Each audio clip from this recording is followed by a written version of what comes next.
You guys got to deal with reality. You might like it. You might not like it. You don't have to like it. Reality doesn't care if you like it or not, but you can't do stupid and expect great outcomes. And the idea of safety of like, oh, what's the safe stock, or what stock is going to go up for sure? No stock is going to go up for sure. If you have a good market sell-off, even gold and silver are going to go down significantly because you have a lot of leveraged money managers out there and a lot of leveraged individuals. And you're going to have cascades of selling where somebody their account gets closed and liquidated, and then there's more. As that's liquidated, there's more downward pricing pressure on the stock, and there's more shares that makes another account get liquidated. By the way, they don't have they're not meeting their margin requirements. So then the next stock gets liquidated, and the next one, and the next one, and then they're still selling all assets. You'll see there's days in 2020. There's one particular day the market was down 12.9, 13%. And everything is down. All the commodities are down. All the stocks are down. Everything is down. And it's down because of just indiscriminate selling, that people are being forced out of their positions. So no, nothing is safe. Every day of the year, nothing is safe. But you can certainly make decisions of, well, what things are going to outperform the other things. And one thing that's for sure is the U.S. dollar is not going to outperform many other assets. So you'd like to hold any asset that's going to appreciate in value. The dollar is guaranteed to depreciate in value.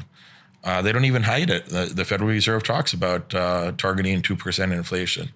So in these low interest rate environments, when they don't pay much, if you pay taxes on the money, and then you have inflation, which is another tax on stupid people that don't understand what inflation is. And your purchasing power is in the toilet. And then they play games. The other areas of the government play games, and they hide the real numbers on, what are the what is the cost of inflation? What does that look like? Or the basket of goods changes over time that they look at.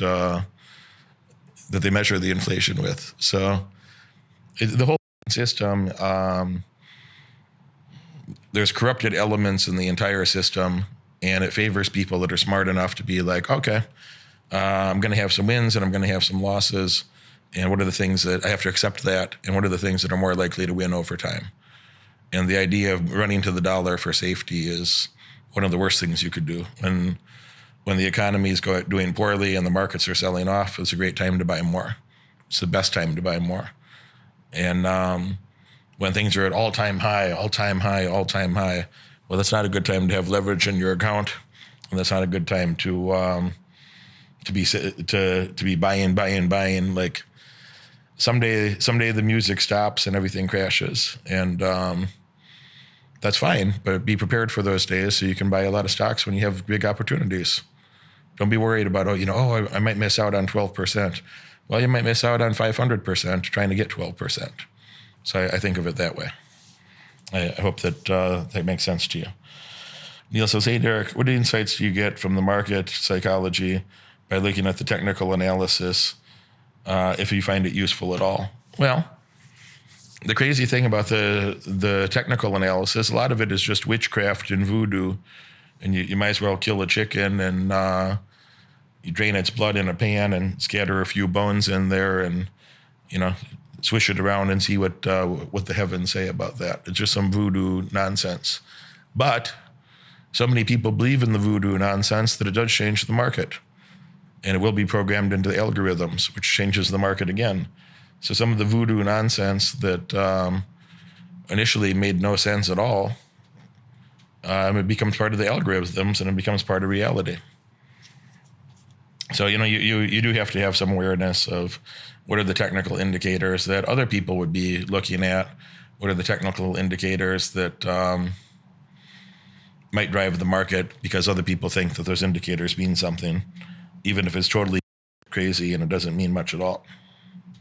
Question for Derek. Would you consider an early stage, well-funded tech company with no revenue yet an investment or speculation?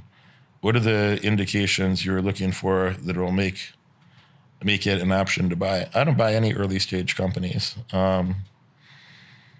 if this is already publicly traded, then we could debate something. But I don't want to invest in. I just had this conversation yesterday that a guy wants to pitch me his business, and I'm so. Everybody wants to pitch me their business, and I always tell them I'm not investing before they say anything to me. If they're even allowed to talk to me about it, say I'm not investing in your business. If you want to ask me a couple of questions, okay. If you want to tell me a couple of things about it, that's great. If I know the right person, I might introduce you. But I'm not investing in your business at all, and you don't be confused about that. I'm not doing it. I don't want to buy early stage companies because then why do I want to be a minority shareholder in a company that's not publicly traded and I have no control to get my money back ever? The stock might be restricted. It's hard to sell in a secondary market. We're going to spend forever negotiating a PPM. And just no fun, man. Private placement memorandum is what that means. Private placement memorandum. So this is the paperwork you do to sell something to an accredited investor. I like publicly traded companies because if I don't like what they do, I press a couple buttons and then we're not in business together anymore. So I like to own publicly traded companies where it's super easy for me to be liquid if I don't like the decisions that management's making. You watch this video all the way through, and that tells me you're dedicated to learning more and earning far above average outcomes in your life. Congratulations for that.